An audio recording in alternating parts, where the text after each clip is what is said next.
Hello and welcome to the Happiness Jungle TV show. I'm your guest host, CammieBaker.com, and we have the privilege and honor and lots of fun in having a friend from down under. Michael Griffith is a gentleman who is a speaker and a coach and a mentor business strategist whom I virtually met a couple of years ago. We were going to share a stage together, and I ended up not going to that event, but we developed a bit of a relationship via the Skype and the Zoom, and I've been interviewed on his show, but he hasn't been on mine yet. So I just can't wait to hear what new things are going on for Michael Griffith. Michael, please share with our viewers a little bit about yourself and your company. Yeah, hey, Cammy, great to be with you guys, and excited to be able to jump on and have a chat and say hello and be able to add some value wherever we can. We're the founder of Referral Marketing Guru and specialise around the globe in helping professional service type businesses, coaches, consultants, businesses who need more referrals. So don't worry about any other sort of marketing other than referrals. That's what we focus in on. So we're lucky enough now that we get to travel the globe and help people build their business through referrals and partnerships.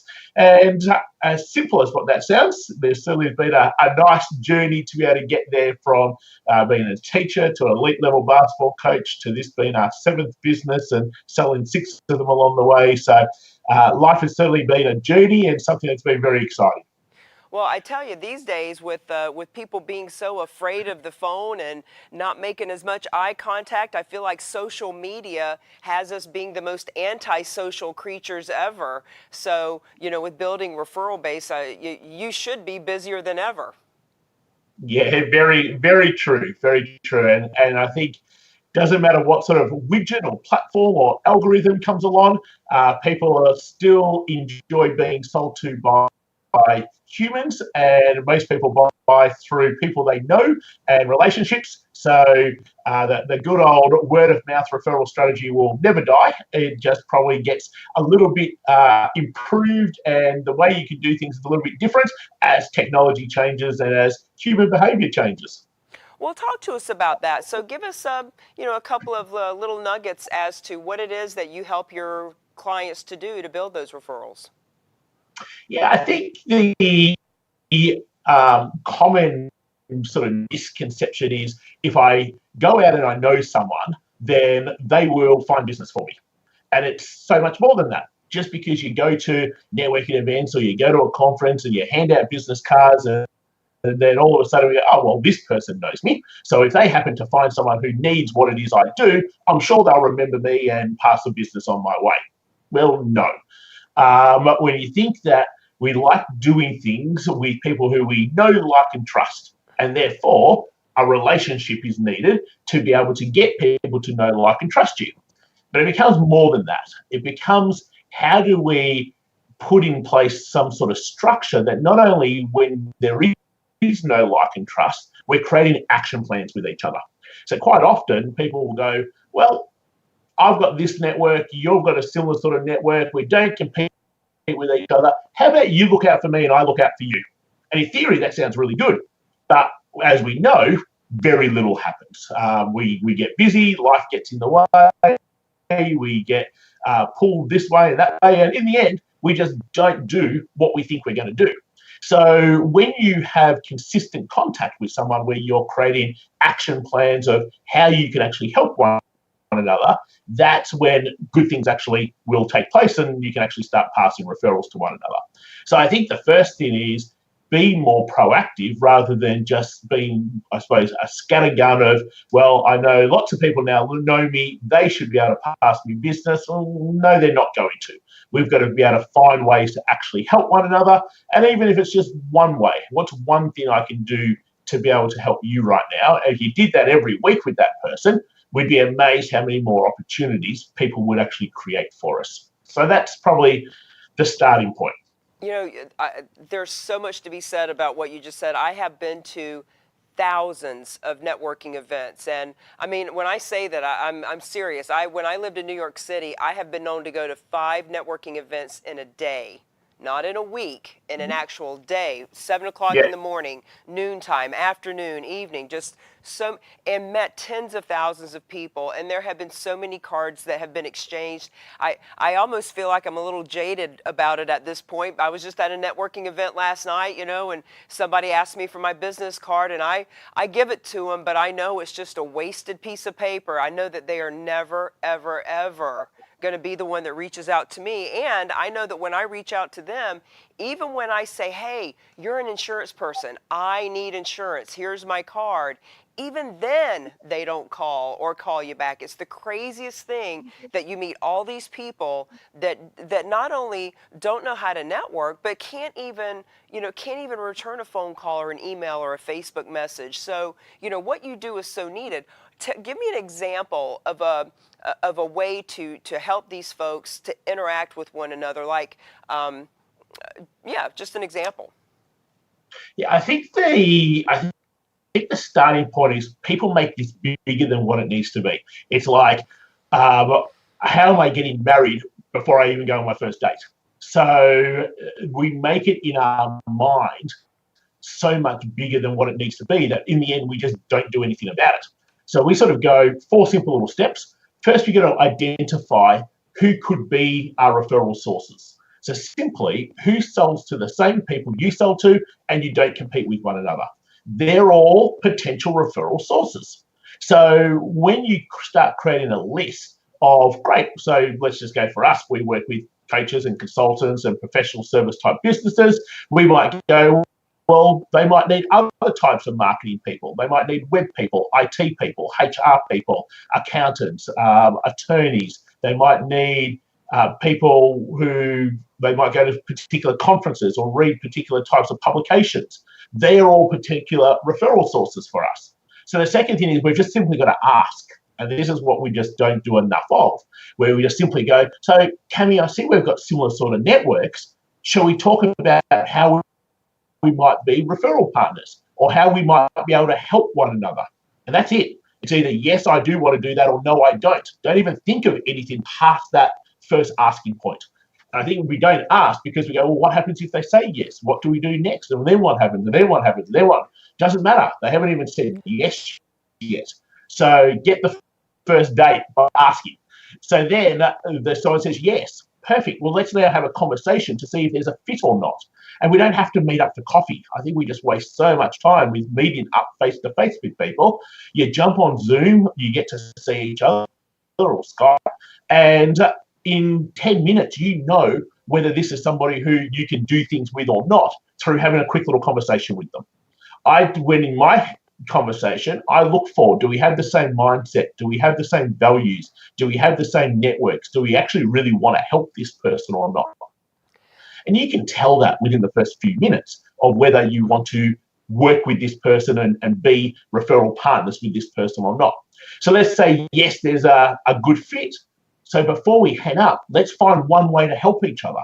And that's just simply going, so here's what I'm thinking here, Cam. How about we find one way to help each other?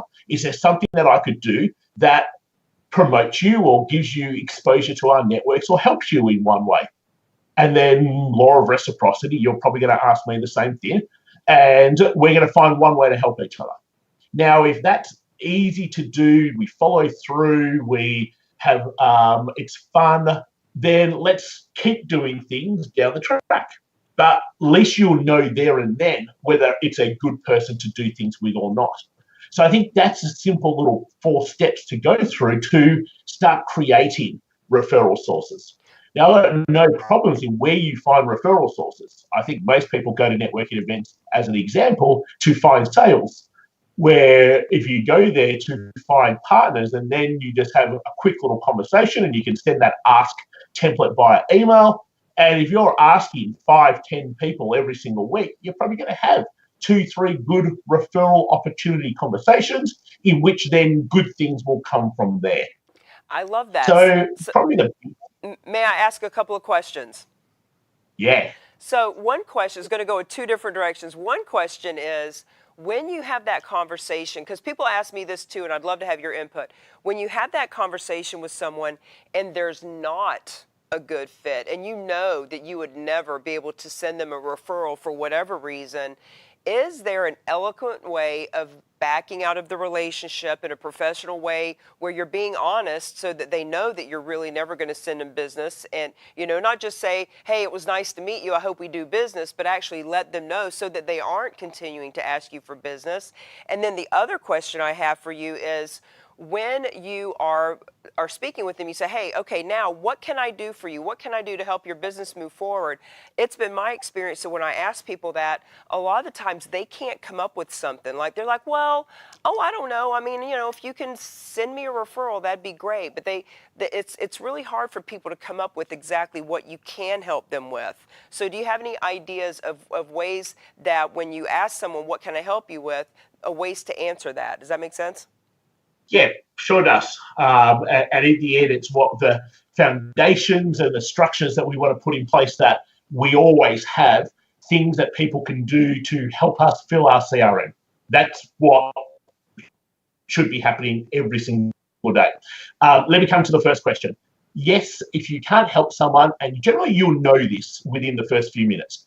I'm not sitting around, and this is the problem with when you meet people for coffee, our body clocks know 60 minutes, and now you've just wasted 60 minutes. I'm out of there within the first 90 seconds. So I've got another 57 minutes of my day back compared to most people. So we just go simply like this. So I'll just pretend it's with you, Cam, and I'll just go, so Cammy, here's what I'm thinking. From everything you've told me so far, we probably don't have the right sort of networks or clients to actually be able to help you. So rather than wasting your time, I know your time's valuable, but I think it's probably best that I'll just continue to look out. If I come across somebody, great, I'm happy to pass them your way, but there's probably nothing I can really do to be able to help you at the moment. Nice. And that's it. So it comes from I don't want to waste your time. I appreciate what you're doing and your time's valuable, and I probably just really can't help you. So and even if I know I can help someone, but their mindset or their values or they're just not the right type of person I want to deal with, it's still exactly the same thing. So it just comes from the perspective that, unfortunately I can't help you. I'll still look out for you, and if something happens to come on to my plate, great, happy to shoot it over, but that's sort of what it is. So that's how we would handle that particular one. For the second question, so when we talk to our partnership club guys, it's all about filling your CRM. Get people to do things that put people into your CRM. That's where you're building your audience. And if you don't have an audience, you've got no one to sell to. So, for example, with us, we'd always have partners promote our 9-point referral game plan or our $1 million referral system guide. So some sort of tool that gets people into your CRM. Now, for most people, they've got no clue about that. That's not on their radar or what they've been taught. So generally when someone's got no clue of what to answer there, I'll say, is there something that I could promote? Have you got an article or a blog or a video or something like that I could share with my network? At least that gets them doing something. Because for most people, they've got something like that they've done. Or if they haven't done an article or a blog or a video, would you like me to share your website or your LinkedIn profile with our network? And hopefully they've got one of those two things. And now for them, that's over the moon. They're really happy that someone's willing to do that, because for most of the time, no one's ever done anything for them. So that makes them sort of ecstatic. So it's just a matter of just prompting that, what could I share? What could I give exposure to our networks? And if they're still a little bit stuck, then I say, do you have some articles or a video or a blog on your website? And if they look blankly at me, do you have, I can share your LinkedIn profile or just your website with our network? And again, if they've got none of that, they're probably not going to be a great partner anyway, because they just don't have things around them.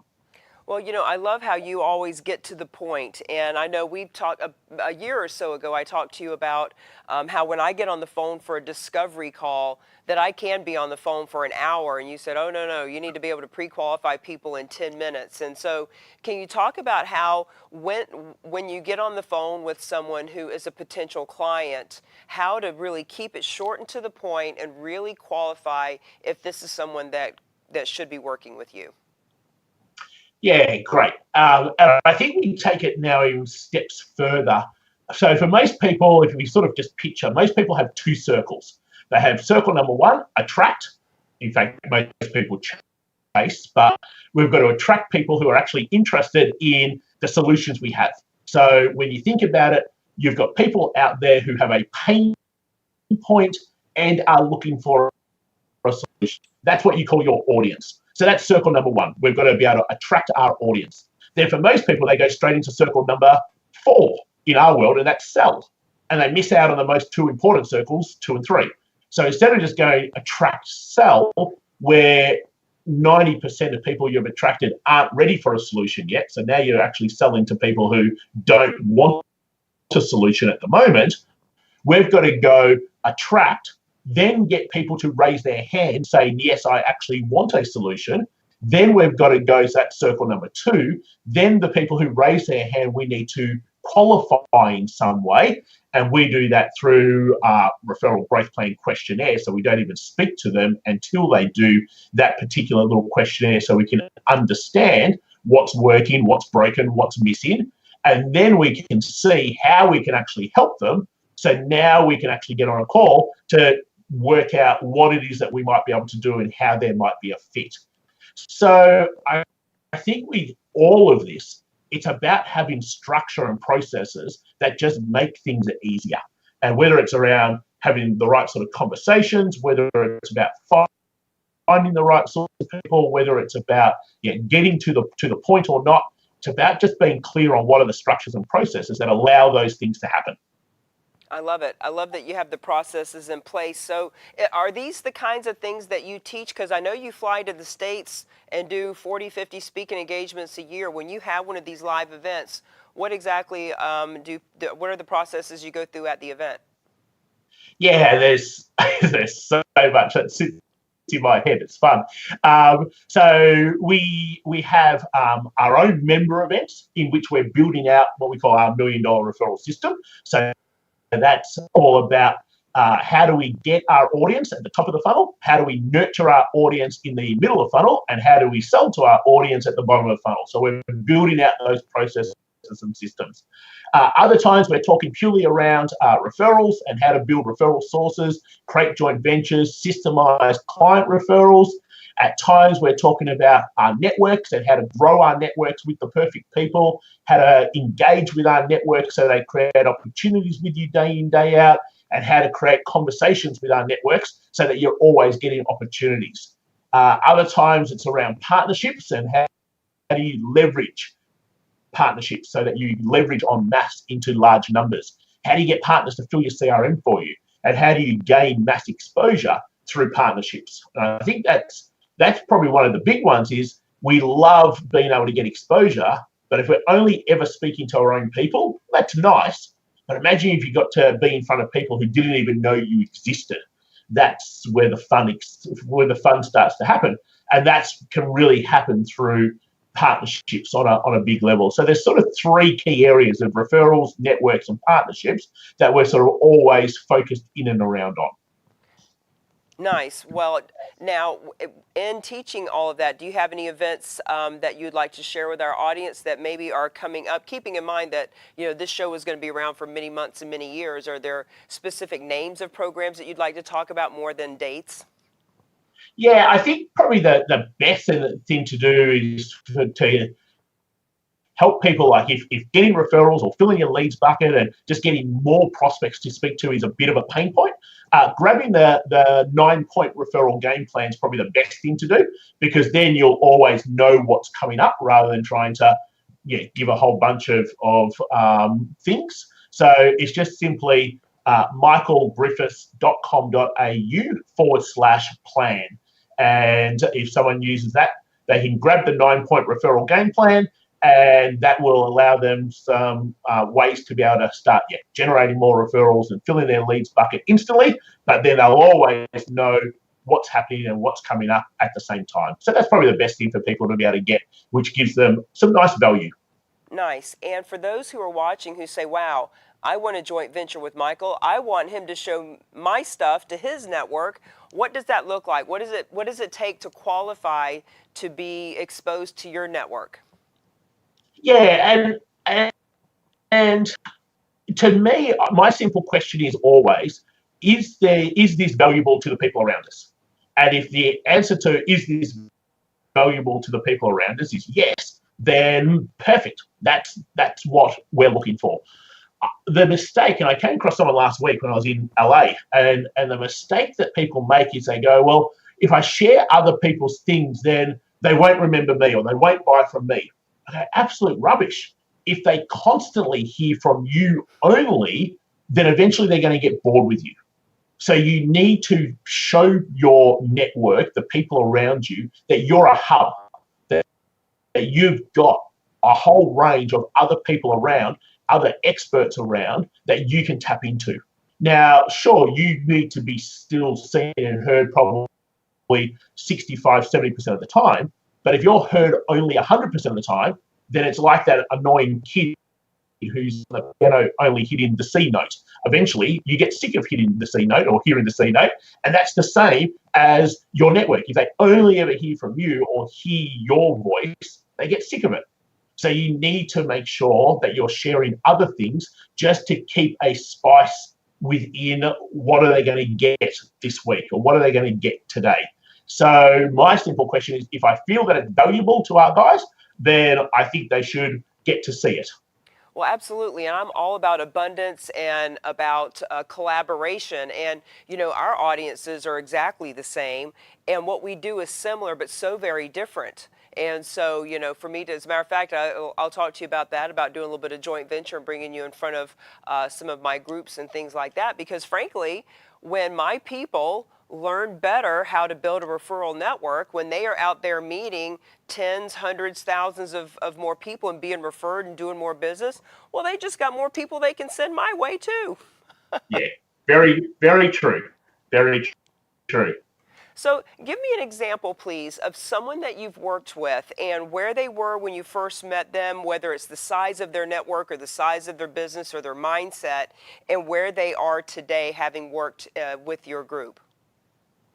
Yeah, okay, great. So many examples. Let me just take, I'll take one around building referral teams. So Matthew Brickwood, IT web type company, and was a lot similar to what your story, going to network events every day, go to one at lunchtime, one at dinner time, 5 days a week, just constantly hitting the pavement, as I would say. And that gets tiring. And when you go to events constantly and you just meet one or two good people out of 30 every single time, you sort of end up going, is my time being used the best here? So really Matt's approach was, if more people see me and have my card, then more people will give me business. Yeah, probably not. So we started building referral teams with Matt. So Matt now, when I look back, he started with us back in 2014, sort of been around us now for nearly 4 years. 2014 had 5 good referral sources, and that generated him $250,000 worth of new business just from those 5 people. Fast forward now, and he only has 12 good referral sources, but those 12 people pass him a piece of business each just about every 90 days. So you think that's 12 pieces, and now his isn't just little $1,000 websites. His is like anywhere from $50,000 through to $1 million projects. Well, in 2018, he generated $7 million just from his 12 referral partners. That's it. So you see, from going to lots of events to having a structured team of referral sources that he kept relationships with, he spoke to, and they would pass 12 new pieces of business pretty much every 90 days, one each, and that feeds the whole business of his. So there's sort of example of how building your referral teams, and even if you don't have 20, $50 million projects, still, if you got, let's just say, 10 referrals every single month from 10 people, one each, what would that do to a business, even if it was only $1,000 sort of sale? That's an extra $10,000, $100,000 a year that would be added just by having a good referral source of 10 people. You've got people like James Short, who helps realtors duplicate and build their team and be a better leader for their teams. And he uses his networks probably better than just about anyone else I know.